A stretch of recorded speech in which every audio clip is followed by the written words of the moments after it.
I'm here with Alex Kyriakidis, managing partner of Deloitte, based out of London. Welcome. Thank you. It's good to be here. I have followed Deloitte a little bit over the years, as from a general sense of a very large consultancy group, but I'm not really familiar with specifically with what you do in the hospitality travel sector. Could you fill us in a little bit, please, Alex? I'll be delighted. Out of Deloitte's 110,000 people around the world, we have a global network of tourism, hospitality, and leisure professionals within Deloitte, specializing in this industry for each of our four primary service lines, which are accounting and audit, taxation, consultancy, as you've said, and corporate finance. So in most major geographies around the world, we have a team of people within those service lines that live and breathe the tourism, hospitality, and leisure industry. Our market share around the world is quite substantial in this industry. It's the leading market share among the big four professional services firms. For example, in certain sectors, such as the gaming sector, our market share is 85%. In hospitality, it's 50%, and so on and so forth. So on a global basis, we are the largest provider of professional services to the tourism, hospitality, and leisure industry.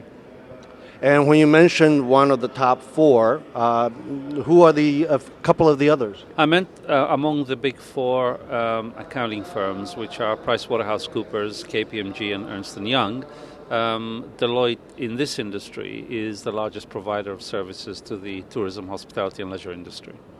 And I recently heard from some associates and friends at London's IBLF, International Business Leadership Forum, a Prince of Wales organization, that you hired away a couple of their people into your corporate social responsibility, CSR division, and that's growing. Can you tell me a little bit about that? Yeah, corporate social responsibility, sustainability, and related major considerations for our industry are huge areas of interest for our clients around the world, and indeed for our own people, because having 110,000 people, all of whom are consumers of tourism, hospitality, and leisure, actually gives us a tremendous sense of what the consumer does today and what their buying patterns and the thinking is in relation to this industry.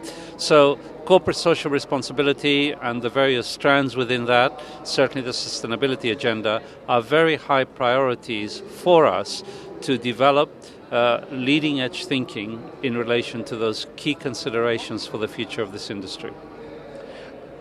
The WTTC's figure this year is that for the next decade, the growth in travel and tourism expected to be somewhere in the neighborhood of 4.5%.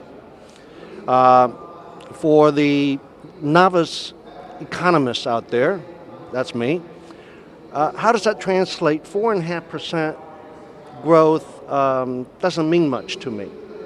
How does that translate into numbers we can relate to? Yeah, just to put it in context, I think our own projections are that last year there were 1.6 billion air travelers, and I'm just now picking one sector of travel, the airline industry. We project that because of the growth of the low-cost carriers, because of the impact of emerging markets, particularly China and India, in terms of demand for airline travel, that is going to grow to 2.3 billion passengers just over the next 5 years.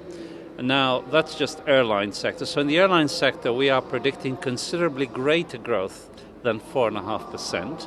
But then when we add all the other forms of travel for tourism, the average out is about 4.5% or so. Now, to get a sense of the dynamics of that, it is important, I think, to understand what happens every time a single traveler lands anywhere, and what we call the economic multiplier that benefits from that traveler. So while, for example, a traveler may spend $100 to stay at a mid-market hotel in Paris, that traveler will spend typically a multiplier effect for those dollars in all the other services that he or she will procure while they're staying at the hotel. So the impact on the local community is typically sometimes up to 2.5 times the absolute spend of a particular traveler in a destination. So the economic effect of travel and tourism is very, very powerful. And still, I'm not sure I have a sense of what 4.5% of $4 or $5 trillion a year, 11% of global GNP translates to. This growth, this managing growth topic of this. So when we talk about corporate returns, people talk about 20%, 30%. We're here talking about annual growth of an industry at 4.5. How do the two? Yeah, I think the growth are in numbers of people traveling globally in travel and tourism.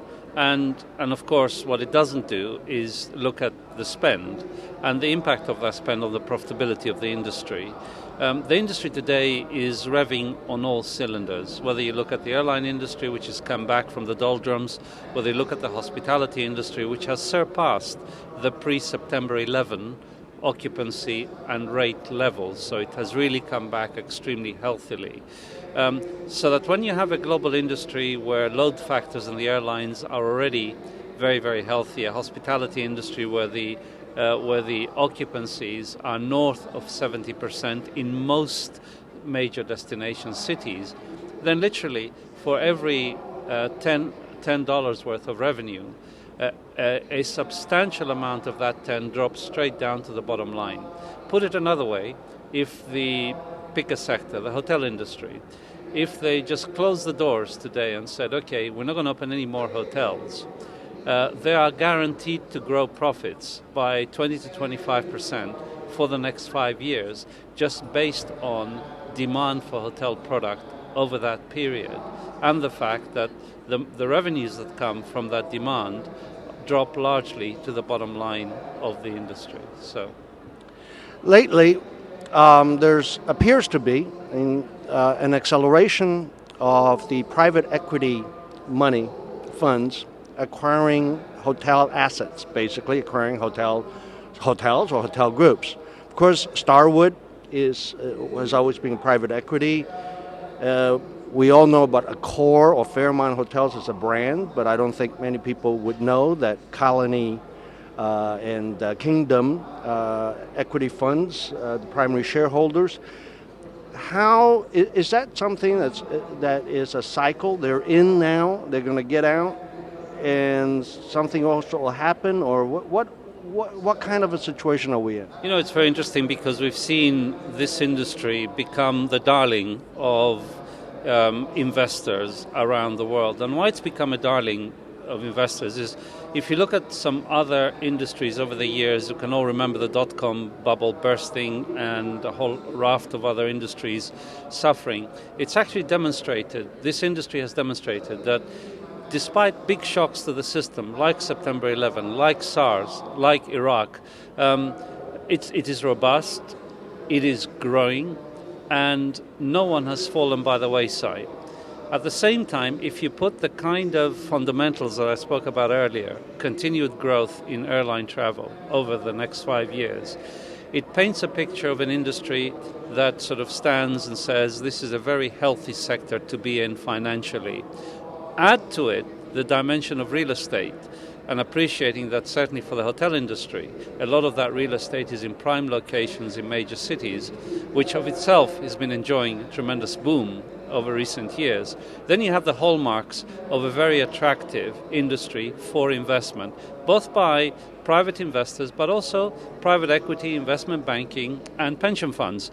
And so what we've seen increasingly recently is what we call public to private switches by the private equity industry. Coming in, buying public companies, taking them private, giving them a boost to grow over a 4 or 5 year period, and then flipping them out again on the next investment cycle. If your question is, are we going to see an end-to-end investment cycle? Are we going to see the industry go bust? Absolutely not. I think what you're going to see is an industry really that will go from strength to strength. There will be continued shocks. Terrorism is here to stay.